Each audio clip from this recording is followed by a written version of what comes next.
All right, here we go. It's the ASX200, the SPY Aussie market, Aussie share market, whatever. This is the long one going back 12 years to end of the GFC. It's on a log scale, right? If you're going to look at things on a long-term scale, particularly, you need to look at it on a log scale, otherwise it's just ludicrous, right? So you can see here we're right on the ding, right on the dong. Historically, it pulls back. Right? That's not to say that it's going to happen by any stretch of the imagination, right? But the last few times it's touched this over the last 13 years, it's pulled back anywhere between like 20 and 30%. So, it could do exactly this though, right? There's it could hug this line, for a little while, yeah, right? That's like another year, 18 months, something like that. Have some little pullbacks in the meantime. Well, these aren't that big, really. 7%, 8%, maybe 10. I think 10 in our markets kind of wouldn't even touch the sides, but that's just me. So that's the bigger picture, right? Let's just hollow this out so it doesn't make too much noise. Let's go back and see where we are at the moment. Actually, there's one last thing on this one that we just want to look at, which is one of these trend lines, right? Horizontal line. There we go. We need to keep an eye on that one. Like big high, bit of resistance. If it comes back down, that would be a really strong support line when it comes down, 6,800. For me, that is where my kind of sell-off target is, which is 10%, right? The other obvious one is like here, right? Right, so if we go down to the daily and let's see what's been going on. Actually, weekly first. Got to do the weekly first, get the time frames right. I'm going to take it off the log scale because it's shorter time frame. Now, when we look at sometimes looking on the lines rather than bars just makes things just that little bit clearer. I like it. It's a favourite, put it that way.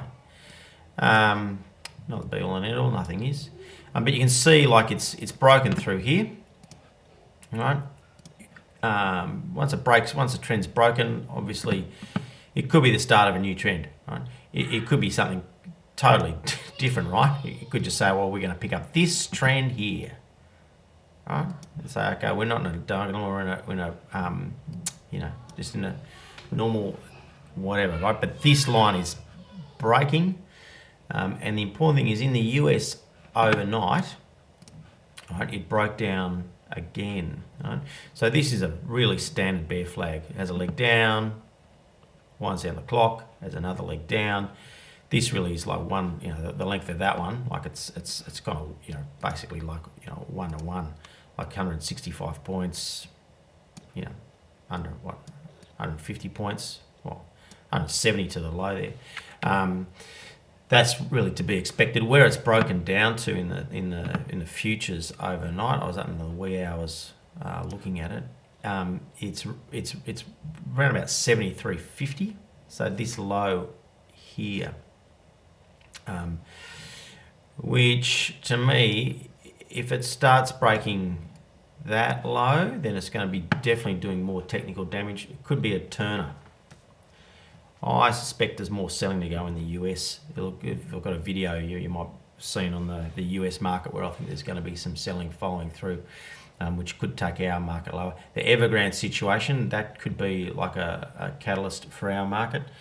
As could the continuing tumbling of iron ore, as could some potential retaliation from China on the nuclear subs deal.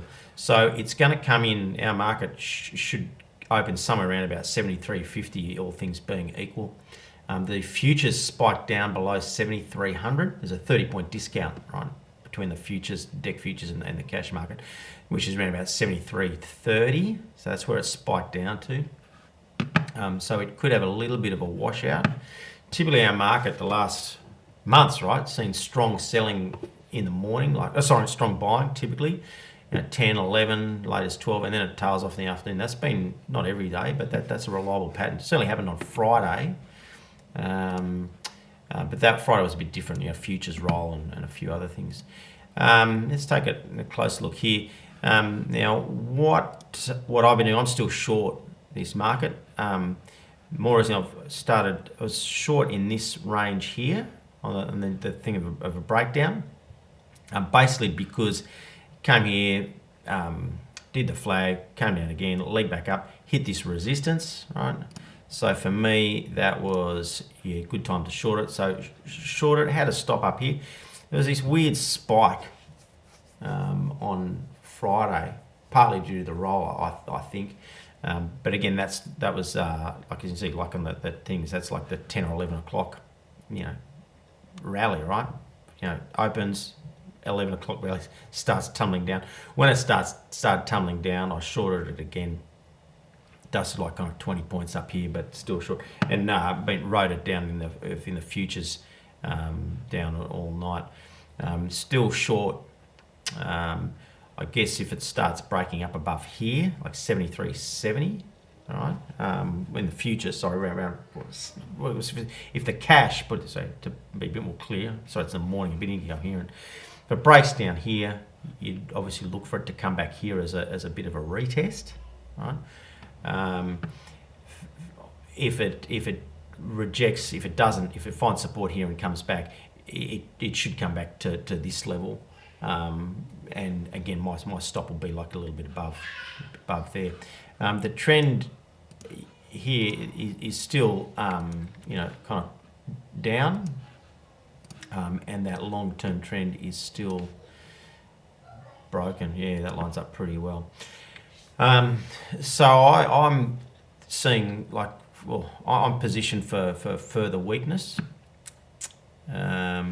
with some stops up here. I think if it breaks this, 74, 74.50 thing, then it could resume, the trend here. It could be a false breakdown, could keep going.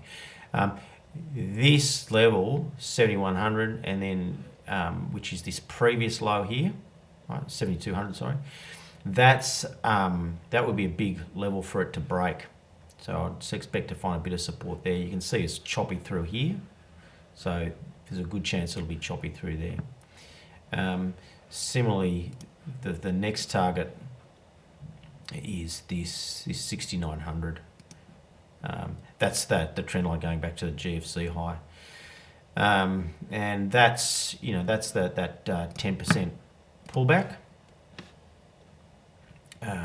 So just take it from that level there. Yeah, that there it is again, right? So that's 6900 level. That's what I've got my trading positions set up to target. And again, like a bit of the old risk reward is that really, for me, worst case is worst case. I saw a level for that. It's more like dusting 165 points. I'd cut that down to more like about 100 points. To make anywhere between 200 and 450. So for me, it's could be great.